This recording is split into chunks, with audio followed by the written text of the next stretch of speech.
वही अगर अकेले चलना हो तो पता चले, अकेले सिर्फ जुनून के बल पे चला जा सकता है।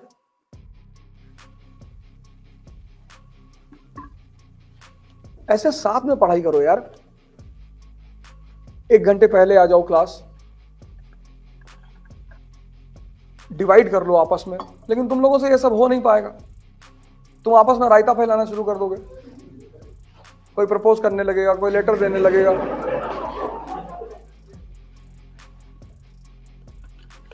जब युद्ध के मैदान में हो तो कुछ चीजों को कुछ समय के लिए छोड़ दो,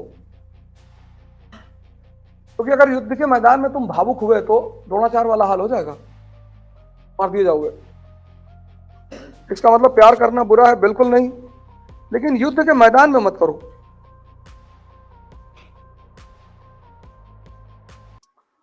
और अगर करना है तो युद्ध छोड़ दो।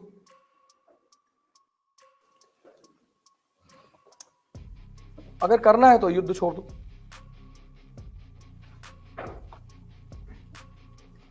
या तुम्हारी संगत इतनी अच्छी हो, कभी कभी आप बहुत लकी होते हैं, आपके दोस्त बहुत अच्छे होते हैं, आपको छेड़ते नहीं, आपको परेशान नहीं करते।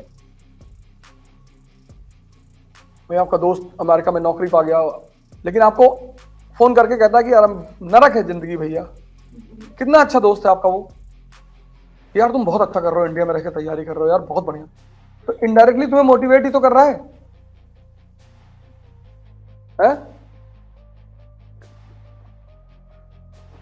तो तुम्हारा दोस्त आया, कहा गंगा जी गंगा बैराज पे टहल लेते, साधु मिल गया, तुम्हारा भी नाम लेके पूछे, ये तो लड़का आइए से। अब वो साधु मिला या ना मिला, लेकिन तुमको तो मोटिवेट कर गया वो।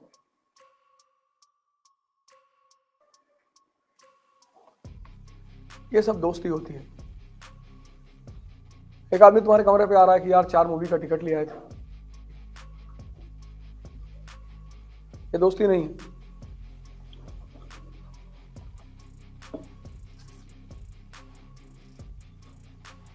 दोस्त भी पहचानना आर्ट है। दोस्ती बड़ी चीज है। दुर्योधन को देखो, अपने भाई को गांव देने को तैयार नहीं है, अपने दोस्त को पूरा राज्य दे दिया, अंग राज्य। उसने भी दोस्ती निभाई। कभी कभी चीजें निभानी, जैसे द्रोणाचार्य ने ऐसा थोड़ी एकलव्य का अंगूठा मांग लिया। अरे द्रोणाचार्य ने एकलव्य का अंगूठा मांग लिया, दलित का बेटा था इसलिए ऐसा कर दिया। द्रोणाचार्य ने अर्जुन की श्रेष्ठता बनाए रखने के लिए जान भी दी अपनी, वो भी तो देखो।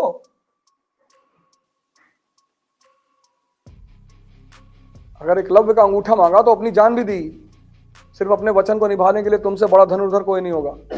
अर्जुन ने नहीं मारा द्रोणाचार्य को, द्रोणाचार्य को धृष्टद्युम्न ने मारा था।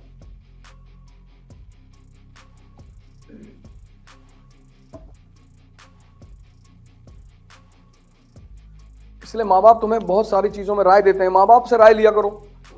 कुछ मुद्दों पे माँ बाप से, जैसे किसी से दोस्ती हो जाए तो उसको अपने माँ बाप से जरूर मिलाओ। उनके पास अनुभव की बहुत अच्छी आंखें होती हैं, और वो तुम्हारे माँ बाप समझ लो सीटी स्कैन की तरह है, 99% केस में फेल नहीं करेंगे। जो बता देंगे वही सच होगा।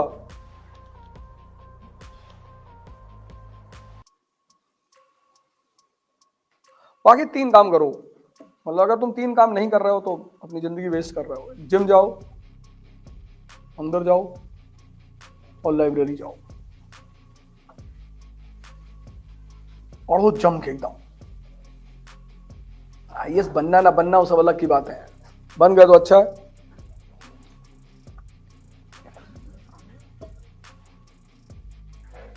नहीं तो विधायकी लड़ जाना। इतना नॉलेज रहेगा, भाषण दोगे तो लोग सुनेंगे नहीं तुमको। इकोनॉमी, पॉलिटी, ये वो सब जानते रहोगे, बोलना 2-3 घंटा, पब्लिक बेहोश हो गई। कह रहे वर्मा जी का लड़का जो है पता नहीं क्या बोल रहा था, जीएनपी कुछ कह रहा था। हो सकता पब्लिक तुमसे इंप्रेस हो जाए। बहुत सारे लोग हैं ऐसे, बहुत सारे लोग हैं। ज्ञान कभी खाली तोड़ जाएगा, बाकी सब कुछ वेस्ट हो जाएगा। नॉलेज कभी वेस्ट नहीं होगी।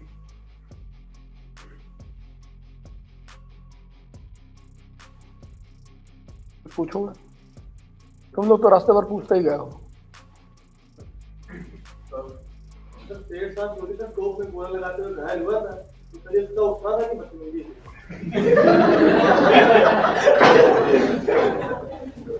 देखो, तुम अगर कानपुरिया आंखों से देखोगे, आंखें होती है ना, आंखें होती, इलाहाबादी आंखें, कानपुर आंखें। जैसे अगर अमेरिका में एक्सीडेंट होता है और लोग देखते तो कहते oh my God please save him, लेकिन अगर कानपुर में एक्सीडेंट होगा तो बोले मरा साला। आंखें है ना, है?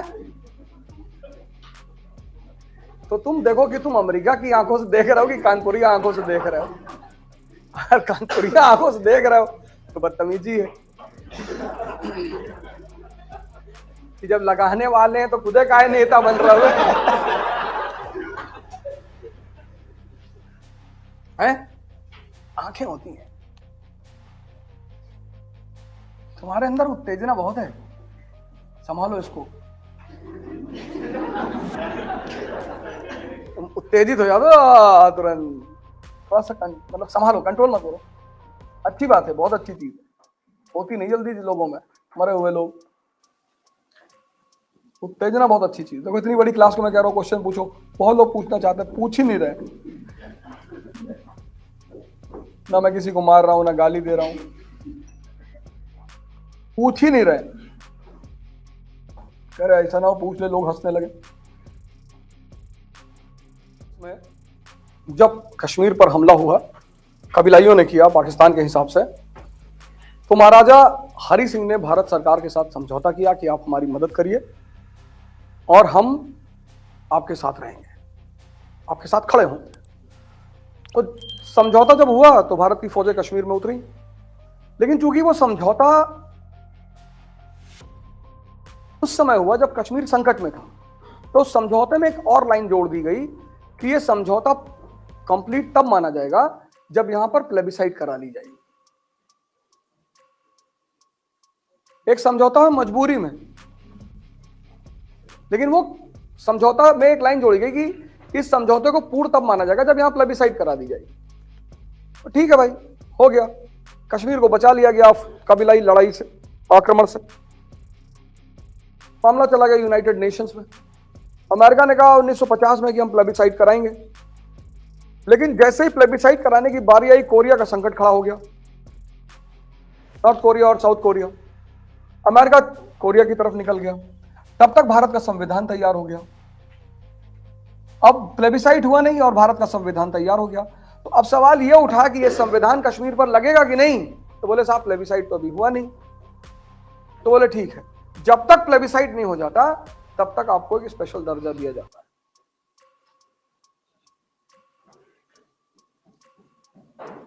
तो उसमें 370 दिया गया। अरे छोड़ो फारूक अब्दुल्ला, मारो गोली। हाँ, शेख अब्दुल्ला को खड़े करने वाले आदमी है नेहरू। शेख अब्दुल्ला को बनाने वाले आदमी है जेल नेहरू। लेकिन शेख अब्दुल्ला को एक जबरदस्त बॉयफ्रेंड मिल गया 1953 में, United States of America. Nehru ji cycle पे जाते थे गाना वाना गाते हुए, इमोशनल गाने गाते थे नेहरू जी। गरीब आदमी इमोशनल गाने गाता है ना, चांद सी महबूबा हो मेरी कब ऐसा मैंने सोचा था। तुम भिखमंगे हो, तुम कैसे सोच सकते हो। अमीर तो चांदों के बीच में ही रहता है, तो अमीर ये गाना कभी नहीं गाएगा, गरीब गाएगा, क्योंकि वो उसकी सोच के बाहर है ना। हाँ तुम बिल्कुल वैसी हो जैसा मैंने सोचा था। 1970-80 के गाने देखो बॉलीवुड के। पंडित जी मेरे मरने के बाद इतना कष्ट उठा लेना, मेरे मुंह में गंगा जल की जगह थोड़ी सी मदिरा। मतलब डिससेटिस्फैक्शन का लेवल इतना हाई है कि मरने के बाद करे गंगा जल मत डालना, तो बहुत पिया हूं मैं, एक घूंट डाल देना बस।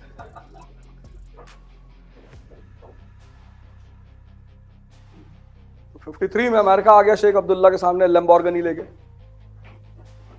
दरवाजा खोला, आओ।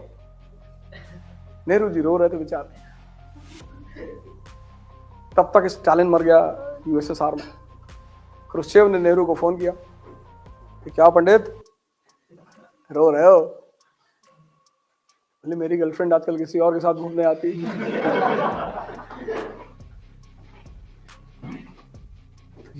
क्रुश्चेव ने कहा तू टेंशन मत ले, मैं लगाता हूँ वीटो। स्टालिन नहीं मरता तो खेल खत्म हो गया था नेहरू का। नेहरू की किस्मत अच्छी थी, स्टालिन मर गया। तुम पढ़ते हो तनाव में, तुम सब कुछ काम टेंशन में ही तो करते हो, जल्दी जल्दी में, टेंशन में, यहाँ कुछ सेव ही नहीं होता। तुम तो पुष्पा भाव बनने के चक्कर में हो। एक नया रोग आ गया हिंदुस्तान में। तुम वीडियोस देखो मैम, जो छोटे छोटे रील्स है, जो देखो वही कॉपी कर रहा है। मैंने किसी को अंबेडकर को कॉपी करते हुए नहीं देखा। किसी ने अंबेडकर पर रील नहीं बनाई, किसी ने गांधी पर नहीं बनाई, कलाम पे नहीं। कितना बदमाशों का देश है ये, कितना बदमाशों के प्रति इज्जत है यहाँ के लोगों में, कितना लगाव है। मतलब हस्बैंड वाइफ से कह रहा है कि खाना बना दे, बोले पुष्पा बाबू झुकेगी नहीं। ये लड़का सड़क पे ऐसे ऐसे करके चल रहा है, उसके पीछे से लड़के पैंट खींच देते हैं। वो कह रहा कुछ भी हो पुष्पा बाबू झुकेगा नहीं। अरे यार मतलब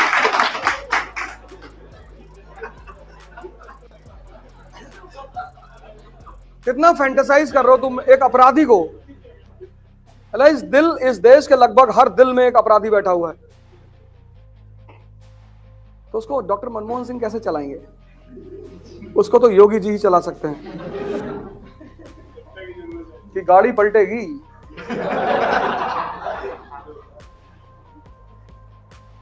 अरे तुम इमिटेट किसको कर रहे हो, तुम नकल किसको कर रहे हो?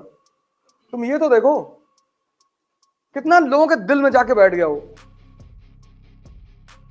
बूढ़ा, बच्चा, जवान, कुत्ते, बिल्ली उसको इमिटेट कर रहे हैं।